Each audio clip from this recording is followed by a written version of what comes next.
Cricket പരിശീലകൻ മനു നടത്തിയത് സമാനതകളില്ലാത്ത ക്രൂരതയാണ്. KCAയുടെ ക്രിക്കറ്റ് പരിശീലനത്തിലെത്തിയ ഒരു പെൺകുട്ടിക്ക് മനുവിൽ നിന്ന് നേരിടേണ്ടി വന്ന അനുഭവം കേൾക്കുക. അരയ്ക്ക് മുകളിലുള്ള ഒരു ഫോട്ടോ ഇയാൾ എടുത്തത്. അരയ്ക്ക് മുകളിലുള്ള ഫോട്ടോ ഇയാൾ എടുത്തതിന് ശേഷമാണ് ഈ കുട്ടികളുടെ ക്രൂരമായി കുറച്ച് പെരുമാറാൻ തുടങ്ങി. മാനസികമായിട്ടാണ് പിന്നെയുള്ള പീഡനമൊക്കെ മാനസികമായിരുന്നു. ശരീരത്തിന്റെ ഘടന അറിയാനെന്ന പേരിൽ മൊബൈൽ ഫോണിൽ നഗ്ന ചിത്രങ്ങൾ പകർത്തി. പിന്നീട് ഭീഷണി. KCA ജിംനേഷ്യത്തിലെ ശുചിമുറിയിൽ വെച്ച് മനു പെൺകുട്ടിയെ കടന്നുപിടിച്ചു. നിലവിളിച്ചപ്പോൾ ബലമായി ഉപദ്രവിച്ചു. ജിമ്മ് തുറന്ന സമയത്താണ് മോളോട് മോൾ ഇങ്ങനെ വാഷ്റൂമിൽ പോയപ്പോഴേ ഇങ്ങനെ വന്ന്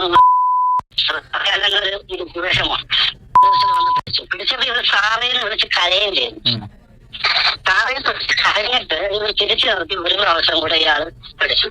പരിശീലനത്തിനിടയിൽ മനു സംസാരിക്കുന്നതെല്ലാം ലൈംഗിക കാര്യങ്ങൾ. ആറ്റിങ്ങലിലെ ടൂർണമെന്റിനിടയിൽ കുട്ടിക്ക് നേരിടേണ്ടി വന്നത് കൊടിയ പീഡനം.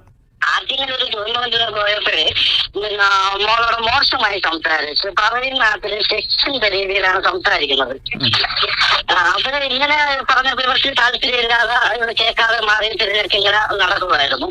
തെങ്കാശിയിൽ മറ്റൊരു പെൺകുട്ടിയെ മയക്കുമരുന്ന് നൽകി പീഡിപ്പിച്ചു. എന്നോട് ഒരു പേരൻസ് പറഞ്ഞാണ്, രാവിലെ എണീറ്റപ്പോ ഈ പെൺകുട്ടി അയാളെ റൂമിലായിരുന്നു, കുട്ടി അറിഞ്ഞില്ല. അങ്ങനെയാണ് മൊഴി കൊടുത്തിരിക്കുന്നതെന്നാണ് എന്നോട് പറഞ്ഞത്. ഞങ്ങൾ ഒരുമിച്ച് പേരൻസ് സംസാരിച്ചപ്പോഴേ 6 പോക്സോ കേസുകളാണ് മനു നേരിടുന്നത്. എന്നാൽ ഈ പരാതികൾ ഉന്നയിച്ച ഒറ്റ പെൺകുട്ടികളെ പോലും KCA ഭാരവാഹികൾ വിളിക്കുകയോ പിന്തുണ അറിയിക്കുകയോ ചെയ്തിട്ടില്ല. ഈ സംഭവം ഉണ്ടായതിനു ശേഷമേ, ഈ പരാതിയൊക്കെ കൊടുത്തതിന് ശേഷം KCAയുടെ ഭാരവാഹികൾ നിങ്ങളെ വിളിക്കുകയോ എല്ലാം ചെയ്തോ? ഇതെന്താണെന്ന് അന്വേഷിച്ചു. ഇത്രയധികം പെൺകുട്ടികൾ പീഡിപ്പിക്കപ്പെട്ട ഈ സംഭവം അതിൻ്റെതായ ഗൗരവത്തിൽ സർക്കാർ സംവിധാനങ്ങളും എടുത്തിട്ടില്ല. പീഡനത്തിനിരയായ കുട്ടികളും രക്ഷിതാക്കളും പോലീസിൽ നിന്ന് നീതി കിട്ടുമെന്ന പ്രതീക്ഷയിലാണ് ഇപ്പോൾ കഴിയുന്നത്. R Ananthakrishnan, Mathrubhumi news, Thiruvananthapuram.